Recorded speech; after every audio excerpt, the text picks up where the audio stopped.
Centre at 6. Boris Johnson's ruled out an election pact with Nigel Farage. The Brexit Party leaders launched his campaign by demanding the Prime Minister scrap his withdrawal deal with the EU, or he'll put up candidates against the Tories. But the PM had this message for anyone thinking of switching their vote from the Conservatives. The only likely consequence of voting for them rather than for us as Conservatives is One Nation Conservative. The only consequence is that you're making it more likely that you will thereby get Jeremy Corbyn. Mr Johnson's also apologised for missing his October the 31st deadline for leaving the European Union. In other news, a man's facing extradition from Ireland after being charged with 39 counts of manslaughter over the deaths of migrants found in a lorry in Essex. Meanwhile, officers have revealed they've had a phone call with one of the two brothers wanted for questioning over the case. It's claimed a faulty window is to blame for the death of a baby who fell from a block of flats in North London. The 18-month-old boy passed away in hospital after it happened in Tottenham yesterday. It's emerged Asda workers are to be given until Sunday next week to agree to new contracts. A union wants the supermarket to remove the threat of the sack for those who don't agree to the new terms, which the firm insists are fair. Turning to sport, and the Queen sent a good luck message to England's rugby union team ahead of their World Cup final tomorrow. She sent her best wishes for a memorable and successful match against South Africa. Her grandson will be in the crowds in Yokohama, and England flanker Sam Underhill says he's already been in touch. Prince Harry sent us a nice message of support, which was nice to receive. Showed his little lad in an England shirt, so that was a nice touch. And Wales have finished fourth at the World Cup. They lost 40-17 to dominant New Zealand in the bronze medal match in Japan. That's the latest. I'm Barry Weir.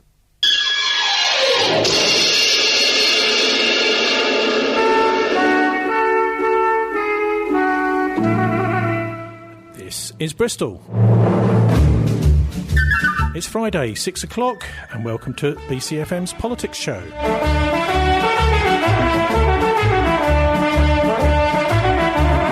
I'm Tony Gosling. Helping me review this week's news was meant to be the Conservative Party's Bristol Mayor candidate in next May's election, Samuel Williams. He sends his apologies, had to pull out earlier today due to an unexpected meeting that he's at now. But here in the flesh is, elected as a Tory, now a Lib Dem councillor for Brislington East, Tony Carey.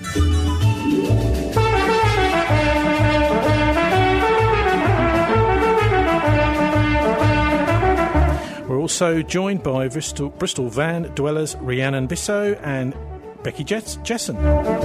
Irish Republican Labour activist Martin Summers is here too.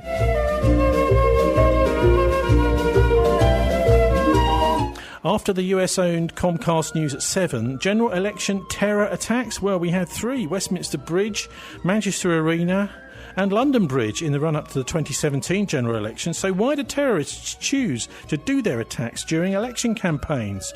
Are the authorities better prepared, more importantly, this time?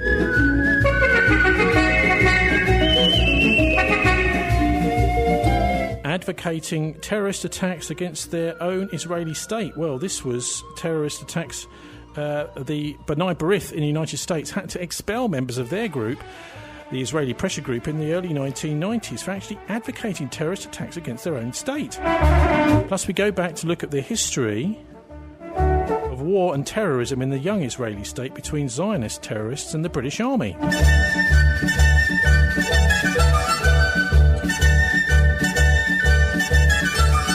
Also, vaccines. More information this week that 1990 Gulf War syndrome was caused not just by masses of immunisations given to soldiers before they flew out to fight in Kuwait and Iraq, but that some of those vaccines had never been tested on humans before.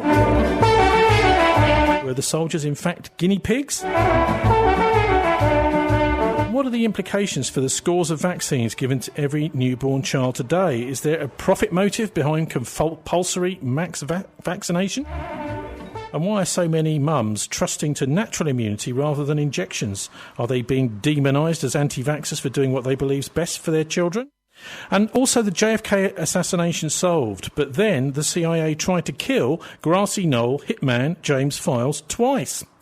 That's all in the second hour after the US-owned Comcast News at 7. On to our news review in a minute, but first, Bristol's 2-weekend weather forecast from theweatheroutlook.com. Tonight, lows around 10 Celsius. There's some light rain this weekend, highs at 14, strong winds and heavy rain tomorrow, but light rain on Sunday. So Sunday definitely the better day for going out. Next week, highs of 11, same sunny spells and patchy rain and windy at times. Next weekend, the 9th and 10th of November, highs around 9 Celsius, heavy showers and windy. That was Bristol's 2-weekend weather forecast from theweatheroutlook.com. So joining me to review this week's news is the Conservative... Well, no, he's not, sorry. It was going to be the Conservative Party's Bristol Mayor candidate. A former Conservative councillor is here, though, Tony Carey, now Lib Dem. Can you tell us, Tony, why you switched to the Lib Dems? I wasn't what I would call a true Tory. I was definitely a bit of a loose cannon as far as they were concerned. But hang on, you were elected as a Tory, so was. People thought you were when they were voting for you. I think those who really knew me, and I think in my community I'm pretty well known, I've lived there literally all my life. I've been running various community groups since my teens in there. My whole family have always lived there. We've all been involved in community activities there. So I think those who really knew me understood that I wasn't a true Tory. I was asked by the Tories twice to stand, and they were very kind to put up the bill. But there comes a time in a man's life when a man's got to do what a man's got to do. And when you elect someone like their current leader, I thought, that's it. That's the straw. And I just walked away because I really do not want to be associated with a person of that. Oh, OK. What's the big difference between Boris and Theresa May, for example, then? Well, I don't think... If it's a bit of a challenge, this one. If Mrs May came up your garden path and wanted to take your son out or go out with your son, you would probably think, what a nice person she is. But if Boris Johnson walked up your garden path and asked to take your daughter out, would you not flinch at least? I find the bloke's morals abhorrent, and I really don't want to have anything to do with him. Well, what specifically has he done? How has he behaved? Well, I find that he, with one wife, he then took on another mistress, and then with another wife, he took on another mistress, and now we find he got another one running alongside that as well. So he's double banking, apart from being married too. I mean, the poor bloke, he must go home at weekends for a rest.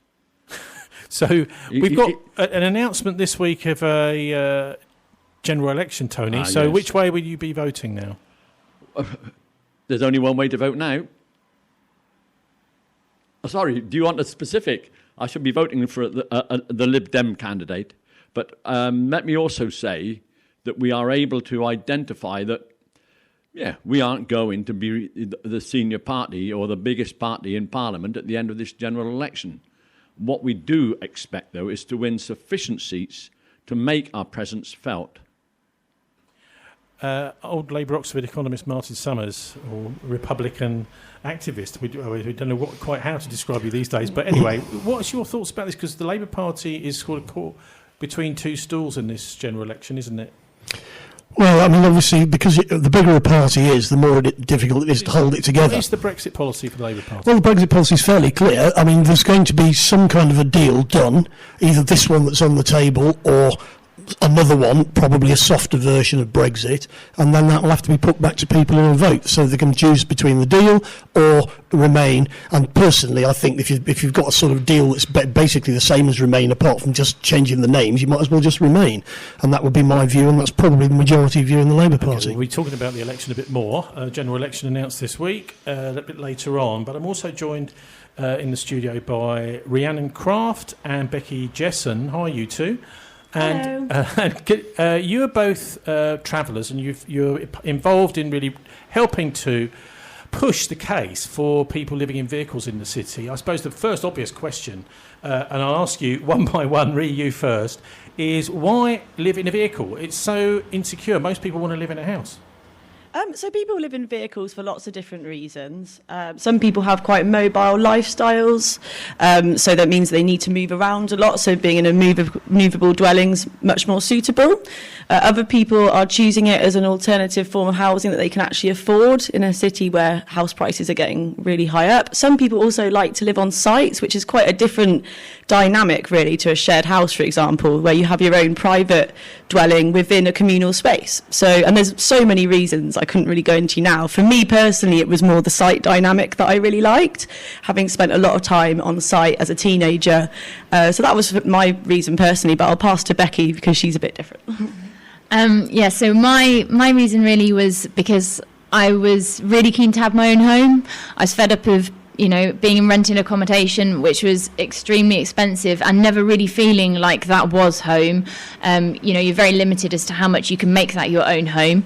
And you're completely aware that I wouldn't get a mortgage, I couldn't afford to buy a house, and even if I could stretch to that in some way, that was going to lock me into sort of 30 to 40 years of like huge financial pressure. So it's trying to find an alternative housing situation where I could have my own home and still have a really good work-life balance. There's one thing that strikes me as really irritating about renting, and that is any time and trouble you put into the fabric of the building, the garden. It actually doesn't go to you, does it? It goes to the landlord. Yeah, and also actually you often can't put that time and effort in because the landlords themselves don't want you to do anything to the building. I once had a landlady literally have a panic attack because I put something on the wall with white tack. There's no way of making that your home when you're limited in, little things you can do to try and make it your own. Rhi, tell us a bit about life on site. What makes that different to, say, for example, I don't know, living in a tower block or something, or even in a suburban estate? Well, I've never lived in a tower block, so I can't talk about that. But for me personally, I just really enjoyed having my own private space where I had my own kitchen, I could cook whatever I want, have whatever food I want, but also having a communal space where I could spend time with other people. So I felt that I really had the choice to either opt into communal, like socialising, get in the communal space, or I could just have my own private space as well that was, like Becky saying, totally my own space that was under my own control. But I mean, surely if you're on site, the communal space is open to the stars. If it's raining, it's not much of a place to be. It depends on the site you're on, because we actually had a really big gazebo in the centre of our site, but then some people don't have that. So again, it depends on the site. Sites take lots of different formations. Okay, look, the bottom line has got to be money. So roughly, what are we talking about here? Every week your outgoings, or every month your outgoings, having to live in private rented, which is most people is the only choice when they're looking for somewhere immediately. And on site. And what sort of difference are we talking about, monthly or weekly? I'll put you on the spot there. But I mean, this is... Yeah. So just to give you an idea, like when I was renting, the last rented property I had, I was paying £580 of rent. In rent a month. At the moment, I do pay a small amount of rent for where I'm parked, but that's £100. So obviously both of those have bills to consider, but your bills in a vehicle are much lower because you're using a lot less gas, and you don't. I have solar panels, I don't pay for my electricity. So the financial freedom for me was a massive thing. For me, it wasn't so much about being mobile, it was actually making sure you maintain that freedom, and that I had the financial freedom to not have to work 50, 60 hours a week just to pay for a place. So has it been a weight off your mind, not having to pay so much just to stand still every month? Yeah, for sure. Like it's a great weight off your mind. It also allows you the freedom to make choices about the work that you like to do. Sometimes you are choosing the jobs you do purely based on the outgoings you need to meet, whereas having lower outgoings, you can actually choose things that you'd really like to do, and also it means I have more free time. I freelance, I work less hours, and I have more free time to volunteer. So I'm super busy, but I'm doing lots of different things that I really, really want to do. Now, Tony, you're a bog standard Bristol City Councillor. What do you make of the way these ladies are living? I was saying earlier on, in a way, I'm a little bit jealous that they have this element of freedom that perhaps a house dweller who has to, as you say, meet quite a significant set of bills each week, each month, each year, perhaps doesn't have. So, but much as I love my house and I wouldn't want to move because I think I've put my own stamp on it now. Yeah, I do appreciate the point that Rhi is making. You know, she's living on site in a community with her own friends. When I shut my front door, that's it. You know, I don't know what's going on outside. You know, the house is double glazed. Unless a bomb drops or an airplane flies over really low, I'm in my little box. Actually, we can be quite lonely in a suburban situation, can't we? You can sometimes live for years and years in a street and not know people living opposite maybe next door neighbours, immediate neighbours, but, not knowing other people around you. Well, this is true. And so the point that the ladies are making is perfectly acceptable, that in their environment, you walk outside of your van, or outside of whatever it is you're living in, and you think, yeah, today there's somebody new, I'm going to go and talk to them. In my street, yes, I know my neighbours, probably 4 or 5 houses in each direction, but beyond that, I probably don't, although I've lived in this house now for over a decade. Well, look, Rhi and Becky, what about the downsides? Do you ever feel vulnerable just living in a vehicle? I mean, someone could crawl underneath it or whatever, throw things at it if they were particularly so inclined. It's more vulnerable, really, than a house, isn't it? I think, again, it depends on where you're parked up and how many people you've got around you. So on site, actually, most people don't just walk onto site unless they are supposed to be there. So actually, I feel that I'm really secure on a site. But I guess it will vary from person to person depending on where they're parked up, really. What do you think, Becky? Yes, I think definitely as a female who's parked up not in a site, there are some safety considerations. Like, I'm fairly isolated where I'm parked up. However, it's quite interesting because the times when I've been staying in other people's houses on my own, I feel like aware that I can't hear things in the rest of the house. So, you're in a really small space in a vehicle or truck like I am. So I know instantly if there are people nearby and you kind of get used to that noise. Whereas when I'm in a house, I feel quite vulnerable in the sense of I might not hear if somebody smashed a window downstairs. So I think there's pros and cons and just being sensible. So what are the council up to? Bristol City Council apparently has brought in a new policy to do with the way they deal with travellers and people in tents, that sort of thing. Or is it just travellers? Well, that's interesting you asked that because they brought out a new vehicle dwelling policy recently, and we seem to have been kind of grouped together with homeless people, with rough sleepers, which to begin with is actually pretty problematic. What about the people who are living in? We've got a big harbour in the city. Loads of people living in boats, for example. I would have thought you had probably more in common with them than you do with, say, street homeless people. Yeah, I'd say we do. We're vehicle dwellers. We all live in vehicles. So there's obviously a lot of connections. Well, maybe not obviously, but there are a lot of connections between the van dwelling community and the boat dwelling community. A lot of people move between the two. I, for example, know a lot of people in the boat dwelling community, and some people have expressed interest in uniting actually as communities. But the legislation affects them. They have their own legislation that affects them. Well, we must be dealing with thousands and thousands of people in the city living like this, possibly even tens of thousands. There's loads and loads of, there's canals as well as there's the harbour, and then you lot too. So anyway, what they decided? Is there now their new strategy? Okay, so they released a new policy on the 3rd of September this year. So it's been in place nearly 2 months. I did phone the Bristol City Council earlier this week, the press office, and asked if someone could come down to explain their side of what's happening, but nobody got back to me on that. So anyway, thank goodness you're here. Yes, well, we can talk about it. That's fine. Not quite sure what we pay our council tax for, but anyhow, carry on. Well, what the new policy, to put it really quickly, it's very much an enforcement policy that lays out a new process for managing vehicle dwelling encampments, and it's very enforcement orientated. So it seems that it's focused on speeding up existing enforcement powers, like, for example, the Criminal Justice and Public Order Act, which was brought out in 1994. And it's basically a process whereby a report is made either by a local resident or a neighbourhood enforcement team, which is a police-run enforcement team that will be patrolling, looking for encampments. An assessment will be made, and they will notify St Mungo's, which is a homeless charity. Data is collected on the encampments that are found, and then they make an assessment on whether or not the encampment is high impact or low impact. And high impact is determined by a few things. So, for example, the size and concentration of the encampment, waste disposal, noise levels, other environmental factors as well. Some of it's quite vague, like they say things like levels of obtrusiveness as well, and suitability of the encampments. There's quite a lot of subjective, quite ambiguous criteria there.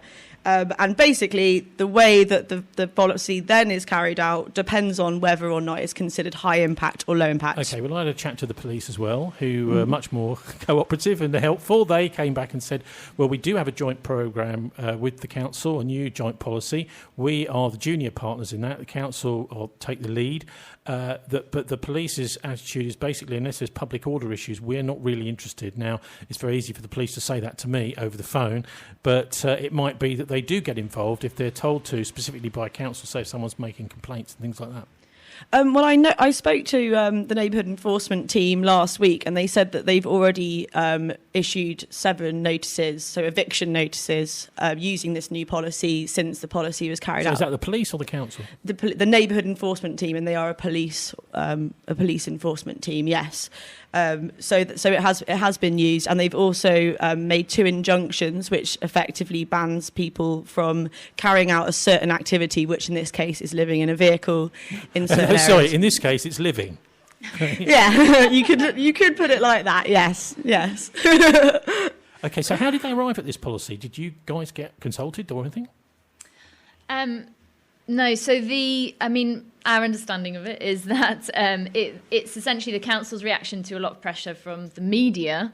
There was a lot of media attention around a growing community on Greenbank last year, and that was national media, not just local media. Yes, and I spoke to some of the residents on Greenbank who were actually quite happy about the way people were there. I didn't speak to all of them, obviously, and they were saying, well, the main problem here is that the council are not providing enough litter bins and things for people to use. And the place, the Greenbank was absolutely covered. There's probably something like 70 or 80 vehicles there. And it was obviously a hotspot for vehicle dwellers, but certainly not all of the local residents were hostile. No, I think obviously mixed opinions on that, depending on who and the interaction they've had with people living there. The waste disposal and facilities is a common theme. It comes up all the time from vehicle dwellers and house dwellers about the need for more facilities. And also there's certain things that have kind of, like with Greenbank, that are making vehicle dwellers cluster together, such as the increasing parking permit schemes in Bristol means that there are less places for people to park. Also the changing communities around Bristol. So, for example, places like Easton have been changing very quickly, and some of the new residents might not be as welcoming to van dwellers as some of the previous residents. So bit by bit, vehicle dwellers sort of have less and less spaces where they can actually park and end up in these clusters around the city. So, but this new policy, do you feel like you've been listened to? No, I think we feel fairly confident in saying that. Well, that's a bit disappointing. Anyway, I'll put up some links on our show page at thisweek.org.uk to details of the new policy, possibly on the council website, maybe the Bristol Post. But what if you had your way, both of you, Rhi first, then Becky, what do you think that the council should be doing here? So I think we don't just need diverse enforcement procedures, we need diverse accommodation. So some people will want permanent sites to live on, like that's how I feel personally at this stage in my life. That could change. I think some people do need to move around, so transit sites would be great. The council say that there are sites for travellers. For example, there's one at Avonmouth apparently. Can I interrupt you? Yeah. Yes, there is one at Avonmouth, which is not a lot of cop if you're living in this area. You know, I mean, what's it to Avonmouth from here? 8 miles? You know, you got to drag yourself 8 miles to go to work or whatever it is you do. You know, I mean, certainly you'll be wanting to get to the city, central area of the city. South Bristol doesn't have anywhere at all, as far as I understand it, Tony, the council has to provide these sites, but yes. It seems what they've done is they've provided them in places which are actually no good for anybody, Absolutely. or very little. I mean, obviously, if there's people working down at Avonmouth, that's fine. The other thing, it strikes me, is if you drive around this city, particularly Temple Way, there's actually a lot of derelict land or empty land. There's loads around. Some of it has been sitting there for 6, 7, 8, 9, 10 years. Absolutely. No one's been doing anything with it. So have you been lobbying to try and get hold of some of that or be allowed to stay there? So, both Rhi and I have actually had separate conversations with the council about these sites, and separately now, as vehicle dwelling community working together, we're actually trying to work out how we can utilise some of these sites and work with the council, or how we can actually create these sites for ourselves. Well, you see, you know what the Mayor Marvin Rees might say here. Well, he doesn't come on this programme, so we can't ask him, but is he might say that, hang on, we don't want these kinds of shanty towns appearing in the city centre. Yeah, and I think that would obviously be something that we would contest, because just because you live in a vehicle does not mean you want to live in a shanty town. You know, we are talking about really good facilities. We're talking about even things like sites that are based on community housing models, something the government are really keen on at the moment. We're not looking to create vehicle shanty towns. We're looking to create alternative living solutions that provide a really good quality of life for everybody there and in the surrounding communities. Well, more power to your elbow, both of you, and let's hope that sort of thing happens in the future. How do people listening, if they're interested, follow what you're doing and following the sort of traveller action scene, I suppose it's, or the lobby, the travellers' lobby in the city? So, Rhi has a blog. So Rhi, how can people find your blog? I think the easiest way to find it would be to go on my Twitter, which is Rhiannon Craft. I'm the only Rhiannon Craft on there. It's RHIANNON, and it's a pinned post at the top. I would give you the whole URL, but it's quite lengthy. And we also have a closed Facebook group, which is for people living in vehicles specifically, called Bristol Van Dwellers. So if you live in a vehicle and you want to keep an eye on what's going on and just chat with us, then the best way to do that is to join the Facebook group. Well, Rhiannon Craft and Becky Jessen, thanks very much for joining us. But do stick with us for a second, because we're going to be talking about housing again in a different way. A massive story this week is the initial report into the fire at Grenfell Tower in London 2 and a bit years ago. And I spoke to one of the people who was on the scene, reacted to it with one of the first 999 calls back then. In 2017. His name is Joe Delaney, and he talks to me here about the response of the firefighters, because this is what the Prime Minister has been criticising and various people have been criticising. I mean, obviously the firefighters didn't cause the fire in the first place, and that part of the inquiry is going to come later, but there has been certainly some criticism of the way the firefighters responded, and Joe had this to say about that. What I find most the most shocking element of that evidence was the fact that even people who are ringing them from inside the tower, for example, and saying, I'm on floor 21 or 22 and there's smoke on my floor and I can't get outside, even those people they weren't taking seriously. And that was that was one of the reasons that it took so long for the disaster to be scaled up. I mean, the guy who was there initially, Michael Dowden, he was completely out of his depth. And this was a firefighter who was watch commander initially. Now, he is qualified to deal with fires that are known as, he's allowed a maximum of a 2-pump fire, as they call it. 2-pump fire means 2 engines is what's needed for the response. Immediately that night, that was a 6-engine fire. And it went up, I believe, at most to 20-something engines were in the area dealing with it. So from the outset, he was out of his depth. It was the first time he'd ever commanded anything like that. And what he was expected to do on his first command was throw the rule book that he was taught out the window. You know, so I don't agree with the position he took, but I can understand why he took it. Why was there no one senior brought in quickly? Is it anything to do with the fact that, there were 10,000 firefighters in this country in 2005, and I think we're barely over 5,000 now at the moment. And that's why I found Prime Minister Johnson's speech today in the Commons to be particularly insulting to us in the area and to the memories of those who died, because he's saying, the authorities let them down. Well, Prime Minister Johnson might be saying the authorities let us down. The problem is that it was Mayor Johnson who cut the fire service in London. And when he was questioned about that by Andrew Dismore at the London Assembly, this is online, when Andrew Dismore raised safety concerns and said, have you sort of assessed these cuts that you're planning to implement? Because it was something like 27 fire stations have been closed in London. And so that complement amount of personnel has gone as well. When Andrew Dismore asked him questions on that, he just said to him, get stuffed. That was his exact response to a member of GLA, Greater London Authority representative questioning the mayor on this issue. Get stuffed.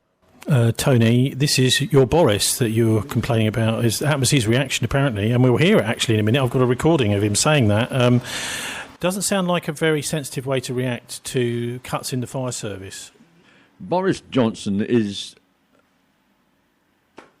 he's one of those characters that I think if he were to walk in the door, we think, oh, that was a nice old chappy, whoever he was, But he is a product of an education system that I don't like.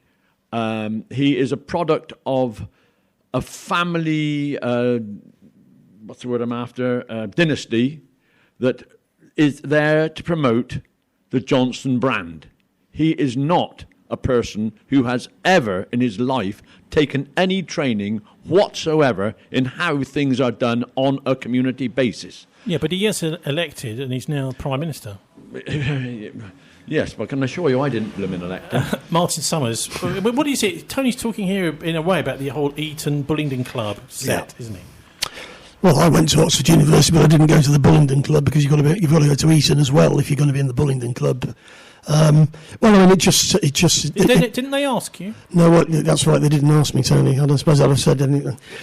Well, I think the thing about it is as Tony says, is very much a product of that kind of conveyor belt.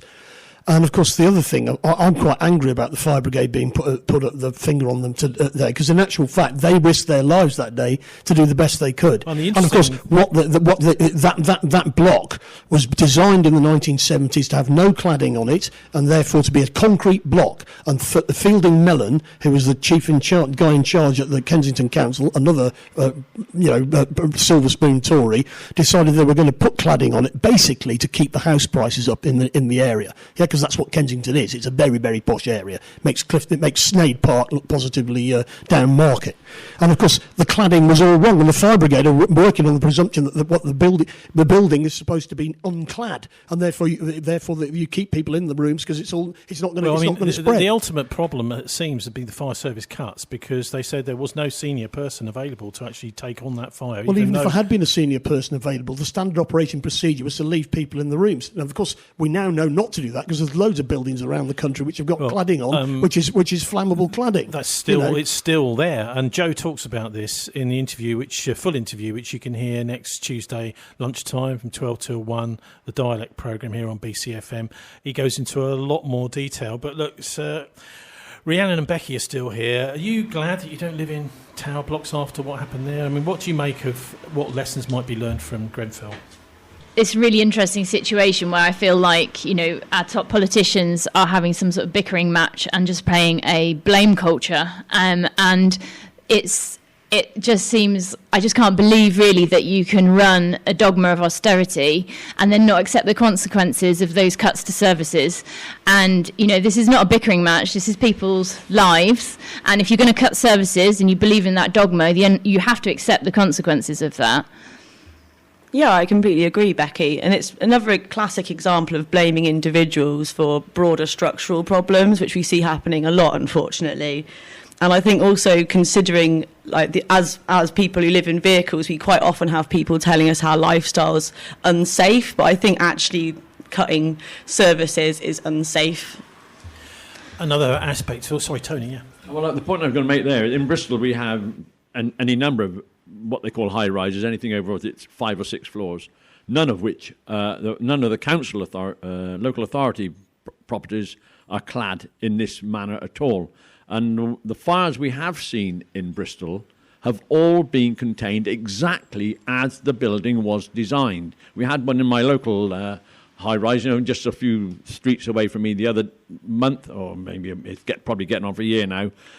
Quite a significant fire in an apartment, and it stayed within that apartment. The only damage was really smoke damage outside the door, but the apartment itself was written off. The council had to spend a lot of money to rebuild it.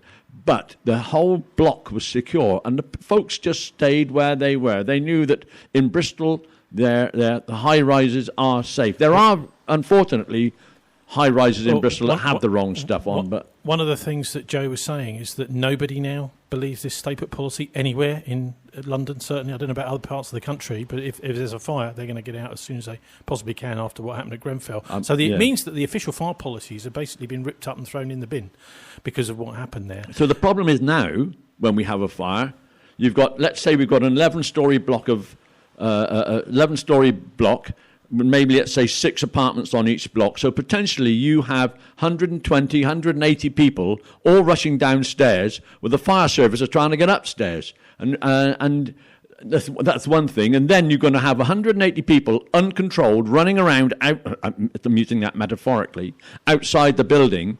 And what happens then is that when the windows fall out, there are 180 people who are in risk of being injured, because that's what happens when buildings catch fire. Windows fall out, and it was in Brisington, it was 10 stories up. And a window falling that sort of height can kill several people, And so I'm a firm believer in the training was right, the policy was right, and in Bristol it has proven to be right. Unfortunately, the point Martin makes, that somebody here changed the whole character of the building from one which was fundamentally safe to one which was jolly well unsafe. And then all of a sudden now, someone who... Well, I'll tell you who it was. No, it's not someone. It's a man called Rock Fielding Mellon. His family home is up at Cheltenham. It's called Stanway House, and anyone can kind of drive past it if they want to. It's an extremely posh country manor, probably put there after the local peasants were evicted when the land was enclosed. So nothing's happened to him at all. He still walks the streets. So it may be possibly he will have his collar felt, but one does wonder whether, because he's part of this kind of conservative elite, that he may just get off scot-free. I would suspect, I believe that he will get off scot-free. And I was watching that TV series, The Accident, this week, and the guy comes along and he's speaking to the mother of the daughter who was injured.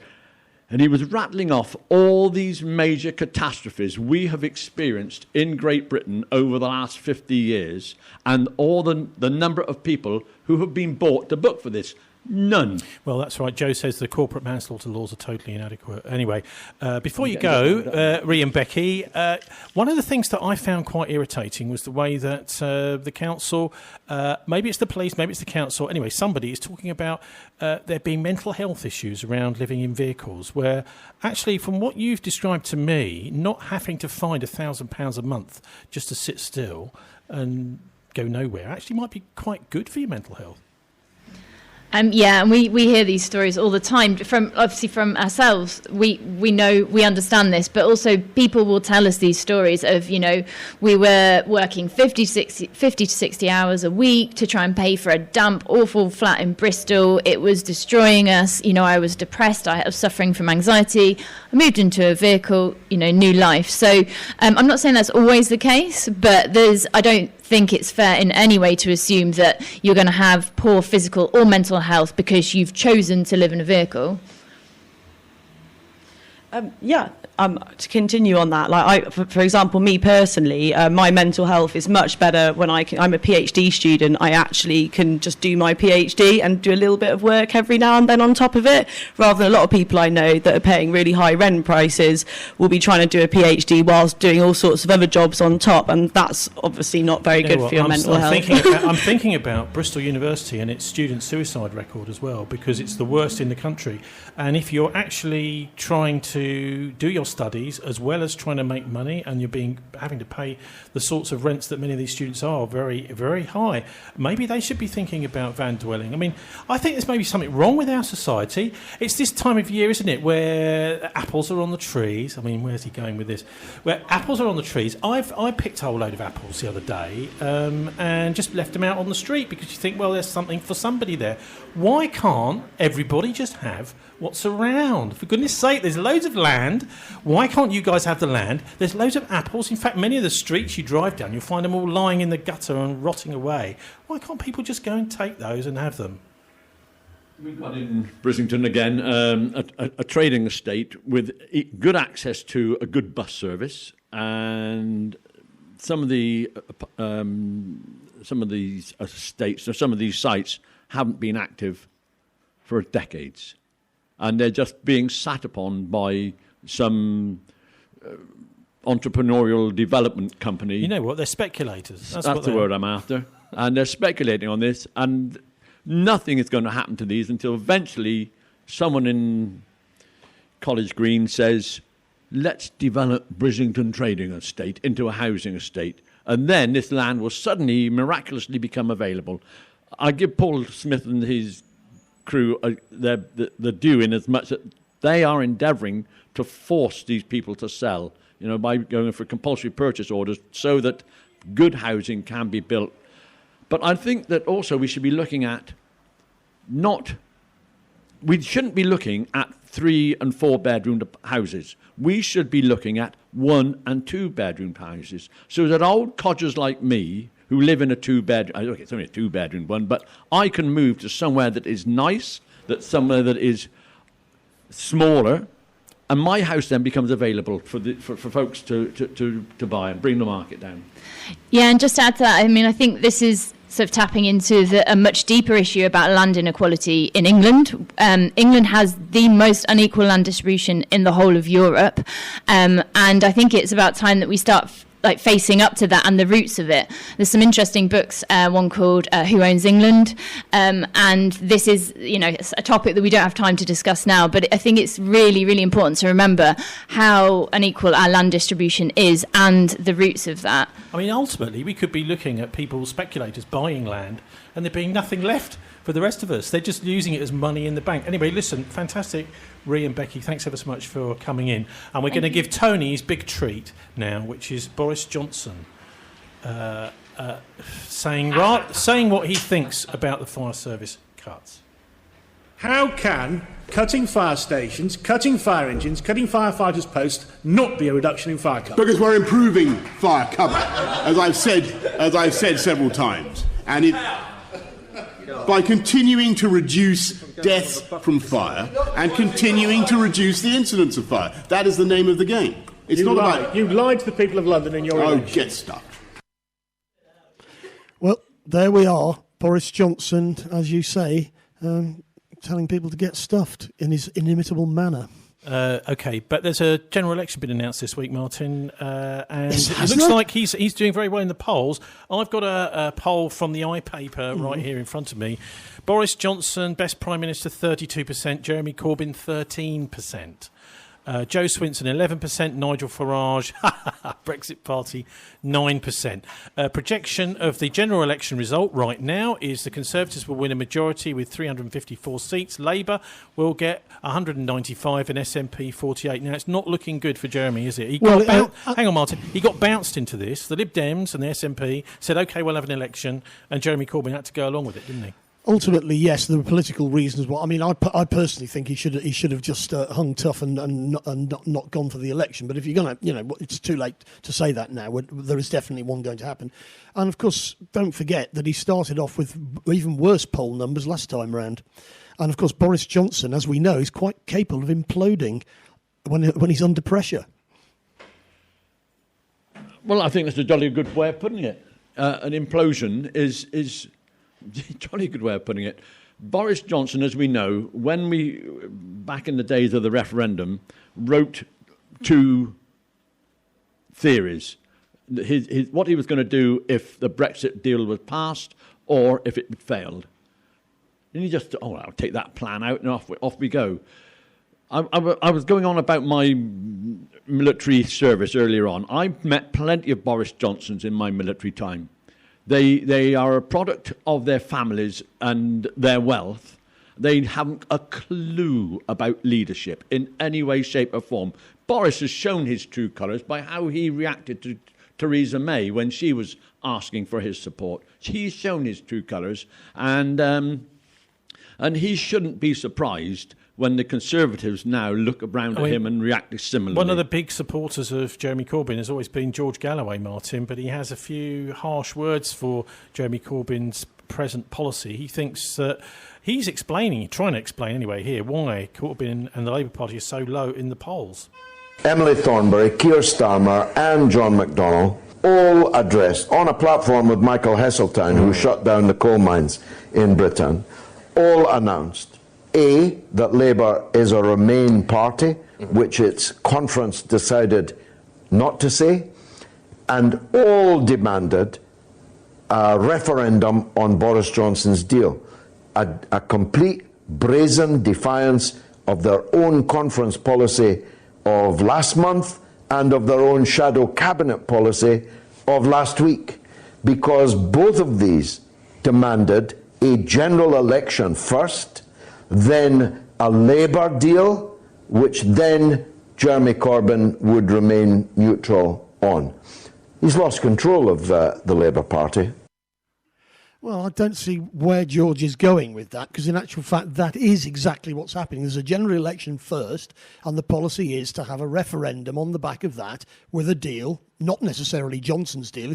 If Johnson had decided to push his own deal, which had a majority of 30, we wouldn't be having a general election. And that's the whole purpose of the Fixed-Term Parliament Act, which was rammed down our throats all those years ago, to create stability in the middle of financial crisis, so that you can't just have elections. Now, I didn't agree with it, but those are the rules, and the reason for the rules is that you don't want to have random elections in the middle of a parliament. And in actual fact, what they could have easily have done is debated this deal, which is a rubbish deal in various ways. But of course, it would have been amended, and of course, he doesn't want it amended. And there are quite a lot of. We're going to be hearing Jeremy Corbyn in his election launch in a minute.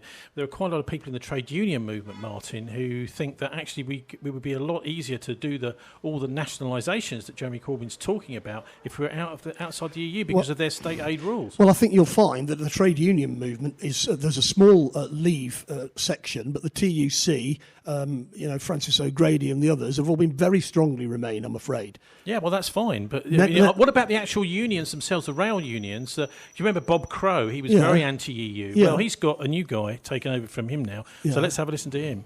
The idea that we're going to get a deal isn't true. Jeremy Corbyn and the Labour Party can't negotiate one. I'll tell you why. Any trade unionist in the country looking at this, you won't go into negotiations to negotiate a tea break with no deal on the table, much less a withdrawal agreement. And then even if they do manage to negotiate a withdrawal agreement, they're then going to put it in a referendum and campaign against it, a deal that they've just negotiated. It's complete nonsense. So it shows clearly the only way out of the European Union now is to leave without a deal and then negotiate an agreement afterwards.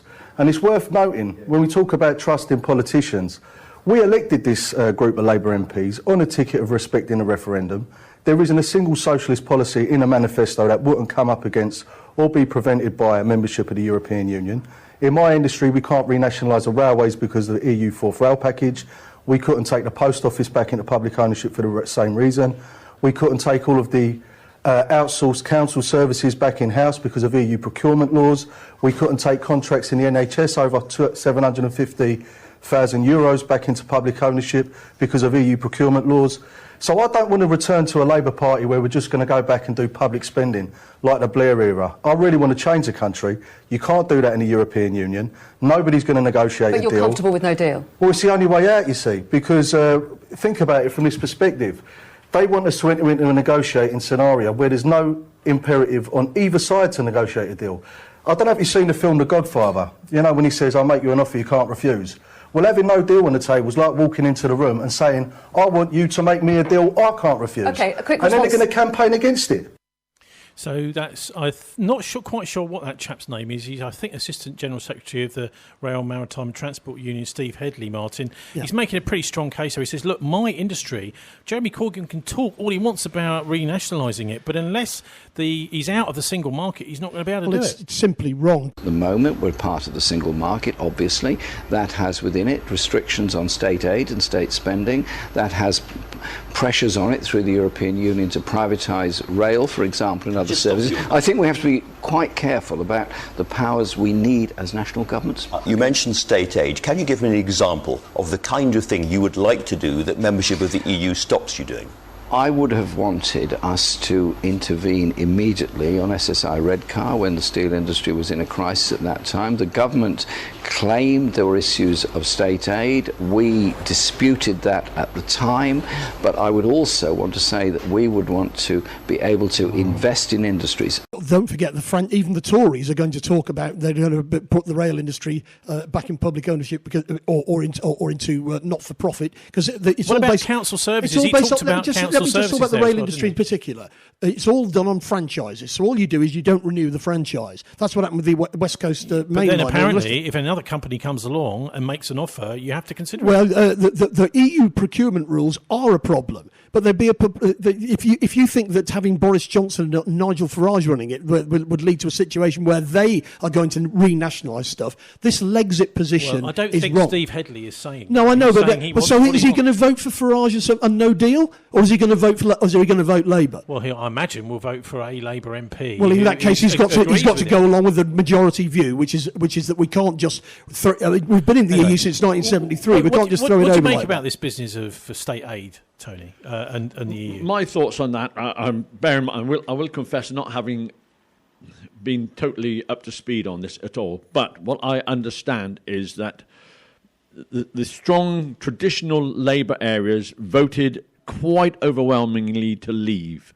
If the unions then do anything other than support those industrial areas, they will also be weakened. For sure, Labour has been very weakened in these industrial traditional Labour areas. And if that's a measured response to say, look, we need to leave Europe before we can do any rebuilding, well, I think that's the whole point of this. This is the whole point of leaving Europe.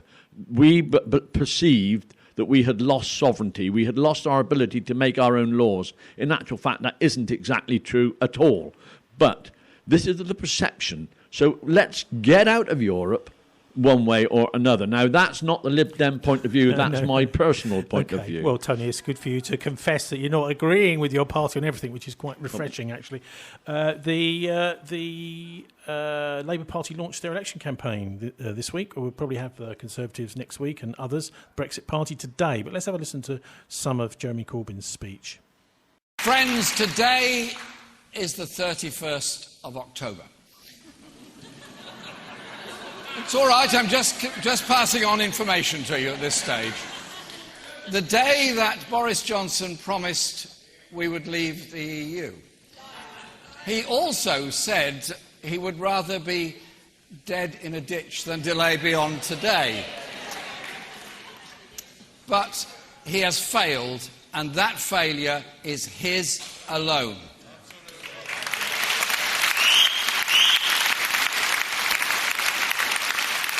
You can't trust the word. After 3 long years of Brexit division and failure from the Tories, we have to get this issue sorted out, as Marsha pointed out. We need to take it out of the hands of politicians and trust the people to have the final say. Labour will get Brexit sorted within 6 months. We'll let the people decide whether to leave on a sensible deal or remain. It really isn't that complicated.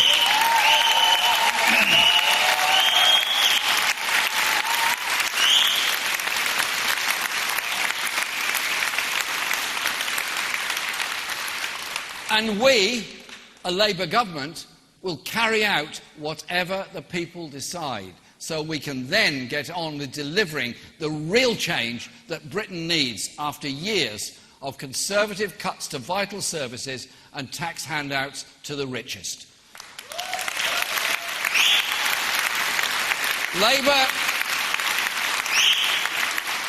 Labour is determined to bring a divided country together, while the Tories and the Liberal Democrats only seek to divide us further. The Liberal Democrats want to cancel a democratic vote with a parliamentary stitch-up, and Boris Johnson's planned trade deal with Trump will mean yet more National Health Service money taken away from patients and handed to shareholders. Despite his denials, the NHS is up for grabs by US corporations in a one-sided Trump trade sellout. Channel 4 dispatches revealed this week that the cost of drugs and medicines has repeatedly been discussed between the US and British trade officials. Remember Johnson's famous promise of $350 million a week for the NHS? Well, his toxic Brexit trade deal with Trump could hand over $500 million a week of NHS money to big drug corporations in America and around the world. We will stop them. Labour won't let Donald Trump get his hands on our National Health Service.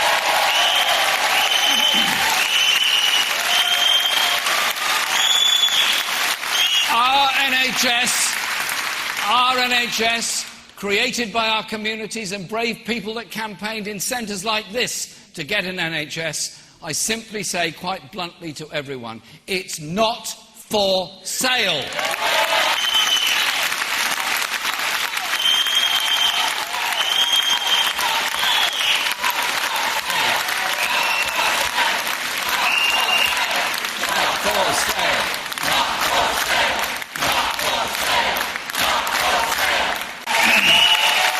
Jeremy Corbyn getting a big round of applause there for that, Martin. But actually, it was only a very, very small part of his speech. Most of it was about things like the National Health Service. Well, I think he did a very good job at Prime Minister's questions of pointing out the danger of the health service. Trump intervened in our election this week, saying he doesn't want Corbyn. No, and it's interesting, isn't it? What I will do is I'll put a full link up to Corbyn's speech launching the campaign on our show page at thisweek.org.uk. Yeah. He's actually coming to Bristol tomorrow. He's going to be speaking in Filton at a rally. And, of course, all the people cheering are basically his supporters, so it's not like, it's not quite the same thing. But he may be... talking to he's the definitely got the rock star spirit, but he's really, really low in the polls at the moment. Yeah. He's not going to win, is he? Well, I mean, to be honest with you, I think he's a Marmite politician, a bit like George Galloway or Arthur Scargill. Isn't he trying to convince himself and the voters that this election has nothing to do with Brexit? Oh, yeah, because basically what he did last time in the 2017 is that the Tories are all going on about Brexit, and we're actually talking about universal credit. We're actually talking about housing. Can you make the general election, do you think, about domestic issues? Well, I think that is definitely... We've wasted an awful lot of time on this nonsense. That's what I would say about it. It's an obsession of the right wing in this country to leave Europe, and the complications are enormous. Just think of all the implications for the Irish peace agreement. And what about those Labour people nobody like talked about Keir that Starmer, etc., that said we will honour the referendum result? We lost the referendum. Yes, the result was close. Yes, there were lies and half-truths, none worse than the false promise of £350 million a week for the NHS.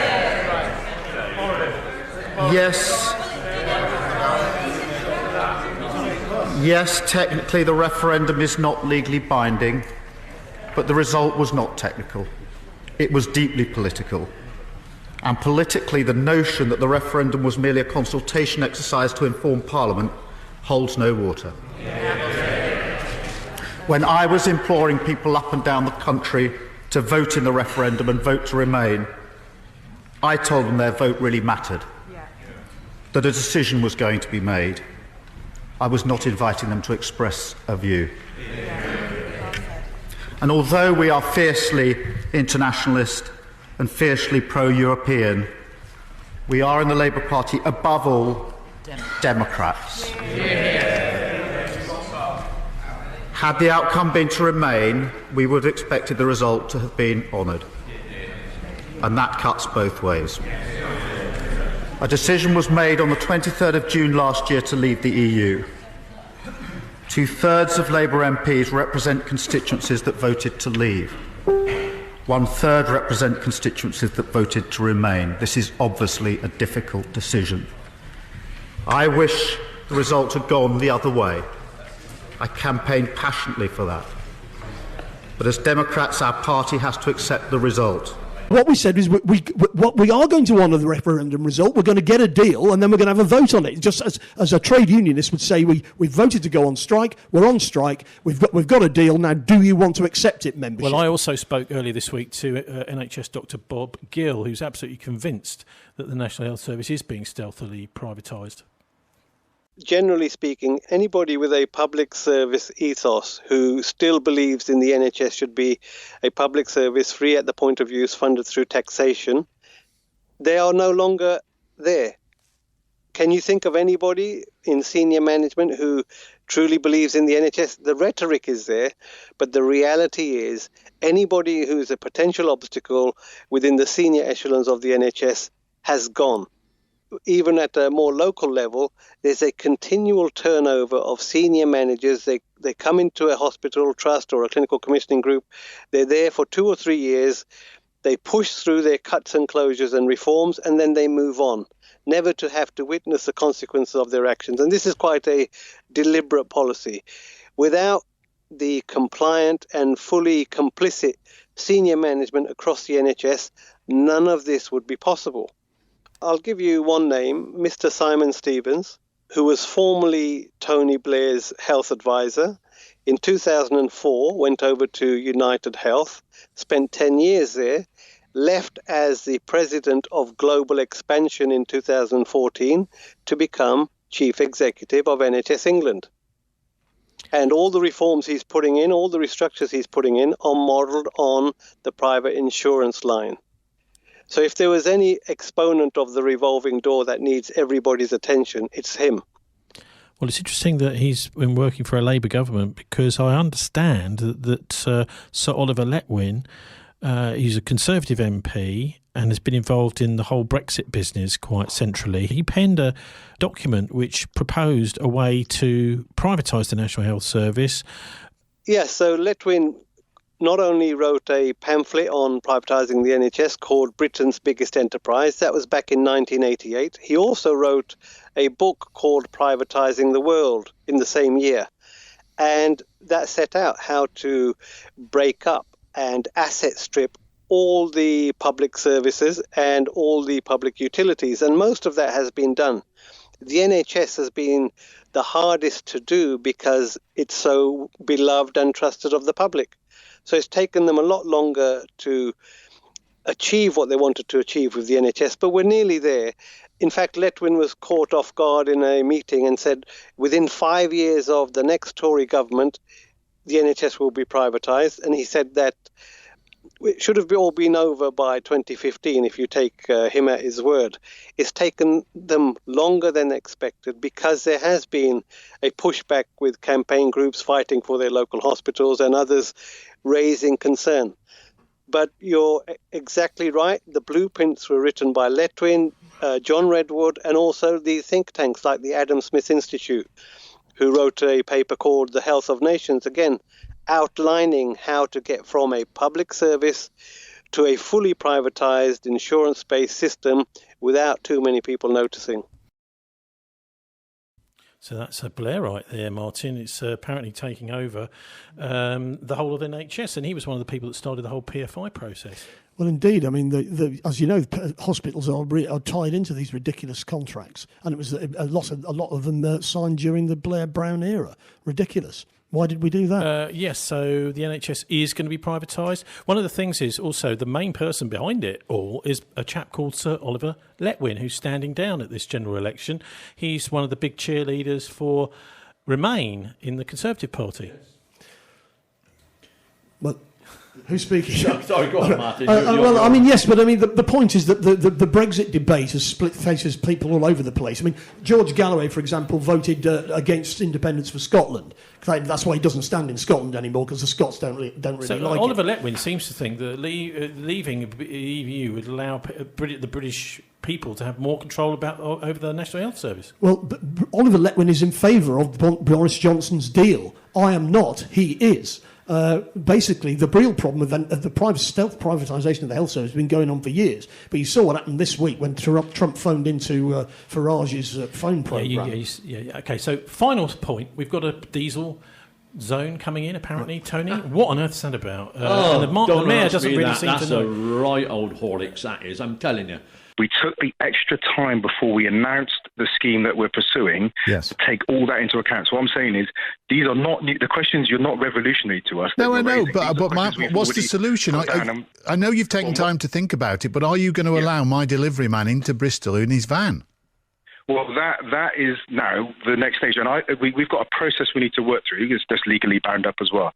So I can't say specifically at this stage what measures will be taking place. What I can say is that we have already got people thinking about the mitigations that we will need to put in place to make sure that people in Bristol are not adversely impacted unduly, but without undermining the integrity of our need to deliver clean air. And we have both a moral, ecological and a legal duty to deliver clean air for the people of Bristol. We're going to do that, but we're going to take care of people's incomes in the process.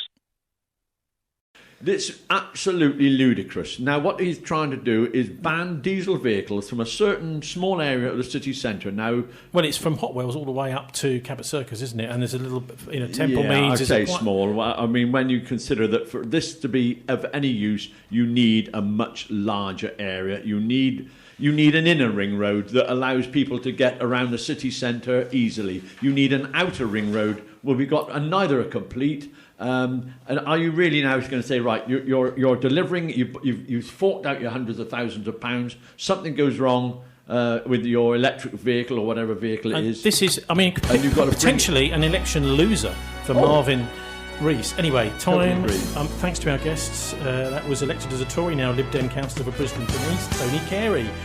Plus Bristol van dwellers Rhiannon and Bristol's Becky. BCFM Join me after the US-owned Comcast News at 7 as we take our weekly look around the world. On your mobile.